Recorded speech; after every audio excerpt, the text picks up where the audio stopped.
We've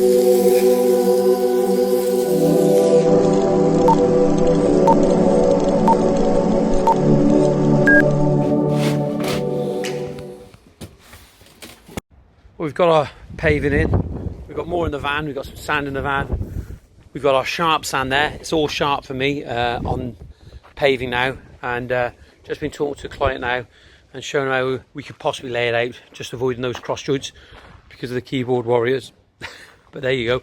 So we're going to see what we can get done on here now. It's a Saturday morning. I very rarely work a Saturday morning now, but these are great guys down here and I want to get it done for them, and we want to deliver.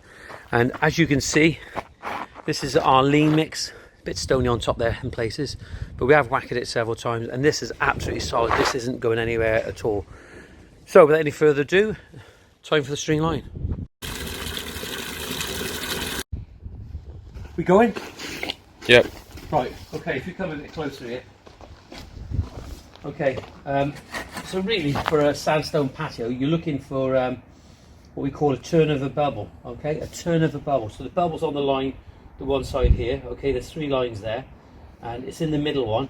Now what you want for a paving, you want 3 mil, you want basically 3 mil on every foot, which is like, say about 9 mil over a metre. That's what we're looking for. So now this level here, this level is, I'll show you, there we are, 1.8. So you've got 1.8, so it's just under 2 metres. On that, if I was to measure down on there and get it level, we have over 1.8, we have nearly 30 mil, so there's a good fall on there. And like I said, that each level when you put a sub base in, and we put a dry lean on here, we put an MOT type one, then we've got the lean mix, and the level is reflecting the finished laying course. That's what you've got to look at. So we've got 30 mil there over nearly 2 meters. Okay, so that's more than sufficient. And if you look at that, it's not looking as if it's just running away, you know, and it's on a big slope. So that'll work out perfect. Right, there's our laying pattern. We've got some cuts to do in the corner, but we'll do those later. We're going to start from here, and then we're going to work back, and we're going to keep it square. We don't know whether that wall at the moment, we haven't got a set square on there, whether it's running out, but we're only going over 3 meters anyway, so it wouldn't look so bad. But what you wouldn't want is, you need to keep your paving square with a house.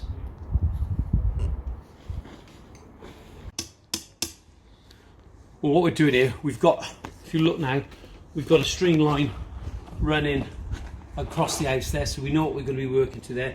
So the reason for putting a string line here, though we know that we're working 2 below damp course, is that sometimes what you've got to consider is that when these guys built this out, they could be a few mil out, you know, up to DPC level, damp proof course right level, right? So we got to make sure that what we're working to is correct. So we've run a string line across there now. We know it's correct, we know it's level, but what we're also doing here, we're putting some pins here to run another working line across this point, okay? Though we're going over 3 meters, I could put a working line to come down with me as I'm progressing, a line from that line to that line, okay? But I don't need to, basically, because I've got this 1.8 meter long level. So from there to there, it's a short distance, so it's not so bad. I could put another one. Will I? No, because we'll have the line here. So let's just get on with it now.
what we've done, we've stopped the time lapse just for a moment because I want to show you how we're getting on, and there's a couple of things I want to just point out.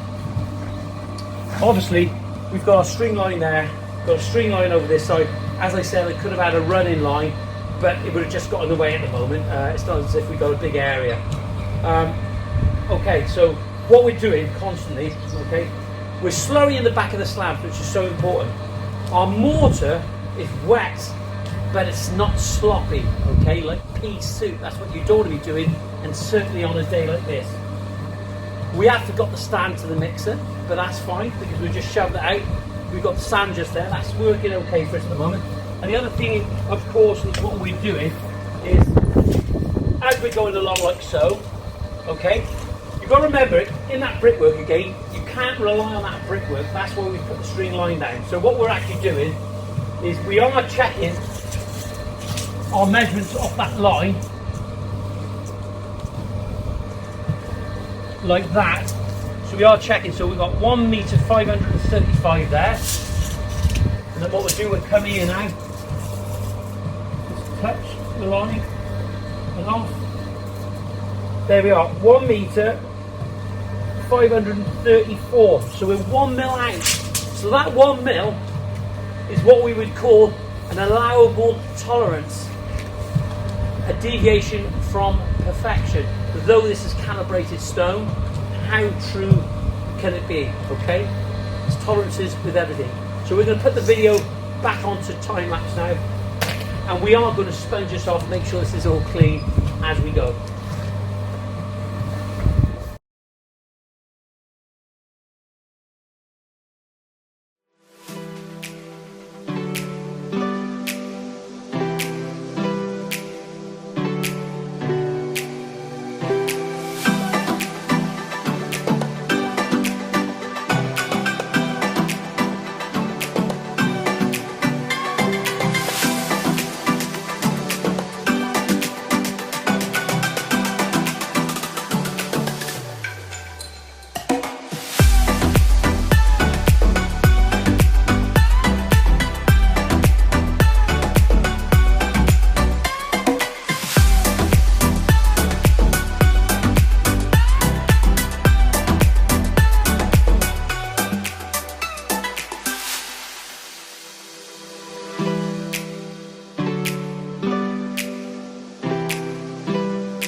Well, it looks worse than what it really is. It's just we're having a shower. I think we're going to get out of this car in a minute and just let that go around. But let's just show you where we are at the moment.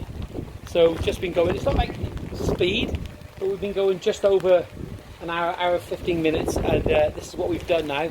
So what car, that's it. There he is. Well, we've got some sandwiches now if we want them. But have a look at that now. Just have a look. And that was the reason, if Lee's watching now, I've got to do my hair, Lee. It's in my face. That's the reason that I was using the mix that I was using and not putting too much water in the mix. And because it'll just go like soup. That just gives it a little bit of time. And if you think you're normally working in conditions like this anyway, nobody does. It's no good for the work, it's no good for you, and it just looks a bit unprofessional when it does open up like this. So sometimes you just got to do something about it. See, it's stopped now. There's blue skies over there. That shower cloud's gone over now.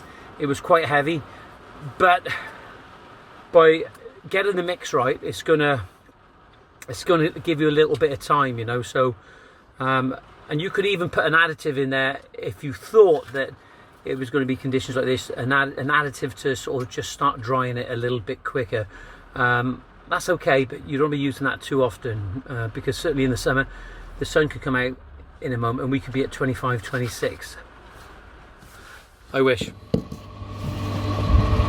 I know you're going. Here we are. This is how we've moved on now, and quite rapidly. The thing, what we've got to make sure is that we keep laying to the house side to make sure that we're square with the house, and that's what we've been doing.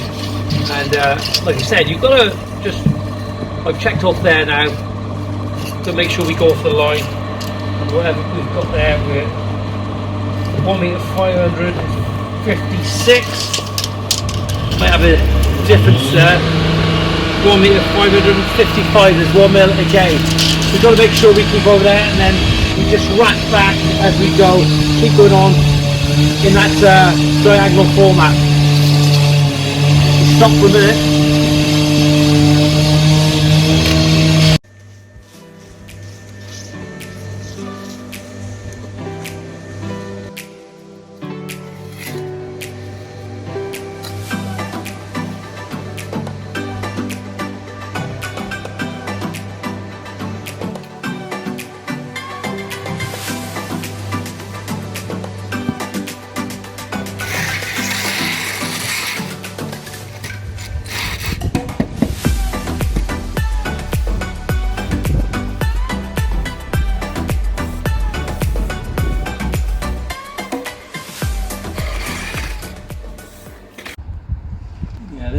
It's really difficult when you're working on a project and you want to keep off the pavement. It is going to get dirty, and one thing I've always done for you is one of the best things to actually get off. I always used to put a little bit of fairy liquid, still a lot of bubbles everywhere, but scrub the fairy liquid in and then wash it off. Okay. As I said, you can use bleach, but make sure that you actually dilute it. I wouldn't put it in. Don't have it too strong initially. You can have a look at it. Let it sit on there for a while, and then eventually it's going to start cleaning that off. You can see now already sandstone drying. Okay, so it does dry quick, but maintain your sandstone, maintain your paving, and if you are a contractor out there, I think this is a service that you need to do a little bit more research on it. I'm going to be meeting one of those guys that I spoke about very, very soon, and we'll get a bit more of an insight, a little bit more specifics about it. But definitely I'm going to start considering a sealing sandstone and offering the service to my clients. You need to make the consumer aware of what the potential problems that you can have with your sandstone. So that's it now.